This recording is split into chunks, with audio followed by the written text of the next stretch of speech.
চতুর্থ পাঠ জ্ঞানগত শিরক ও পরিচালনাগত শিরকের পরিচয় বৈশিষ্ট্য নিয়ে আলোচনা। ক জ্ঞানগত শিরকের পরিচয় ও বৈশিষ্ট্যাবলী। আল্লাহ তাআলা যেমন অনাদি অনন্ত, তেমনি তার জ্ঞানও অনাদি অনন্ত। জ্ঞান তার সত্তাগত গুণাবলীর অন্যতম একটি গুণ। তার জ্ঞান সকল প্রকার মাধ্যমহীন, আর সৃষ্টির জ্ঞান কোনো না কোনো মাধ্যমের অধীন।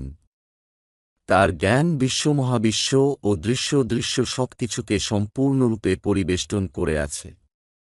যেমন আল কুরআনে ইরশাদ হয়েছে, আপনি বলে দিন, আল্লাহ ছাড়া আসমান ও জমিনসমূহে যারা আছে তারা কেউ গায়েব জানে না। সূরা আন-নামল ৬৫। অন্যত্র ইরশাদ হয়েছে, তার কাছে অদৃশ্যের চাবিসমূহ আছে, তিনি ছাড়া আর কেউ এই বিষয়ে জানে না। সূরা আল-আনআম ৫৮। আল্লাহ তাআলার এই জ্ঞানে কেউ শরিক নেই। চাই তিনি নবী রাসূল, ফেরেশতা, অলি বুজুর্গ বা সৃষ্টিজগতের যে কেউ হন না কেন। এখন কেউ যদি আল্লাহর এই জ্ঞানের মধ্যে সৃষ্টিজগতের কাউকে শরিক করেন ও বলেন যে এই ব্যক্তি আলিমুল গায়েব অর্থাৎ অদৃশ্যের জ্ঞানী অথবা হাজির নাজির অর্থাৎ স্বয়ং উপস্থিত দর্শক এবং সবকিছু তার নখদর্পণে ও অবলোকন করছেন, তাহলে সে আল্লাহর জ্ঞানগত গুণ ও বিষয়ে শিরকে আকবরে লিপ্ত হল। খ পরিচালনাগত শিরকের পরিচয় ও বৈশিষ্ট্যাবলী। প্রতিটি মুসলিম এই কথা স্বীকার করে যে আল্লাহ হলেন একমাত্র প্রতিপালক, কিন্তু কোন বৈশিষ্ট্য গুণে তিনি আমাদের প্রতিপালক এই সম্পর্কে অনেকের স্বচ্ছ ও সত্য ধারণা নেই। এখানে আল্লাহ তাআলার প্রতিপালক হওয়ার বৈশিষ্ট্য তুলে ধরা হল। ১ তিনি আমাদের ও বিশ্বের ছোট বড় সবকিছুর এক সৃষ্টিকর্তা। ২ তিনি এই বিশ্বজগতের সকলের এক মালিক, নিয়ন্ত্রক ও পরিচালক। ৩ তিনি সকল সৃষ্টির রিজিক ও জীবিকার একমাত্র ব্যবস্থাপক। ৪ তিনি ইহ ও পরকালীন যাবতীয় কল্যাণের মালিক।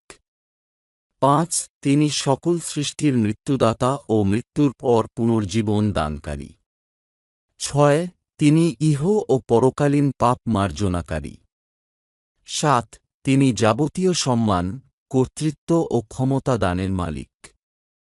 ৮ তিনি সকল সৃষ্টির স্রষ্টা বলে সকল কিছুই তার বিধিবিধান অনুযায়ী পরিচালিত হয়। আল্লাহ তাআলাকে প্রতিপালক হিসেবে স্বীকৃতি দেওয়ার অর্থ যেমন উপরোক্ত বৈশিষ্ট্যগুলো একভাবে তার বলে স্বীকারোক্তি প্রদান করা, তেমনি সেগুলোর বিপরীত সকল চিন্তাভাবনা বর্জন করাও তার অন্তর্ভুক্ত। কোনো ব্যক্তি যদি আল্লাহর উপরোক্ত বৈশিষ্ট্যগুলোতে বা ইহার কোনোটিতে তার সৃষ্টি জগতের কাউকে অংশীদার সাব্যস্ত করে অথবা কাউকে তার পরিচালনার ক্ষেত্রে হস্তক্ষেপকারী বলে বিশ্বাস করে, তবে সে আল্লাহর পরিচালনাগত বিষয়ে শিরককারী বলে বিবেচিত হবে, যা শিরকে আকবর নামে পরিচিত। পরিচালনাগত শিরকের কিছু উদাহরণ। ১ রাসূলুল্লাহ সাল্লাল্লাহু আলাইহি ওয়াসাল্লাম এর প্রতি অতিভক্তি দেখাতে গিয়ে তার প্রশংসা ও স্তুতি বর্ণনায় এমন কথা বলা যা তাকে আল্লাহর মর্যাদায় উন্নীত করে ফেলে।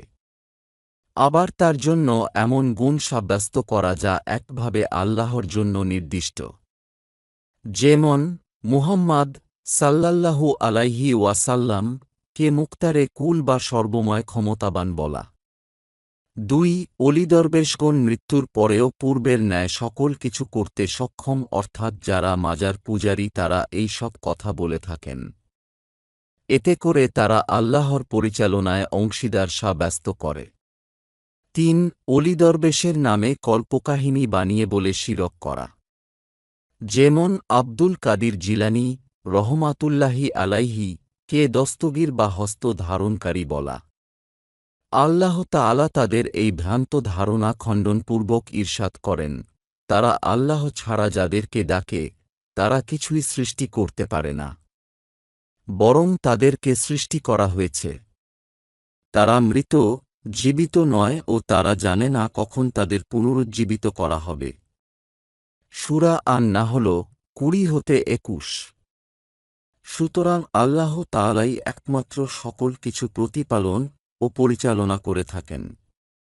অন্য কেউ তার পরিচালনা কাজে সহযোগিতা করে না।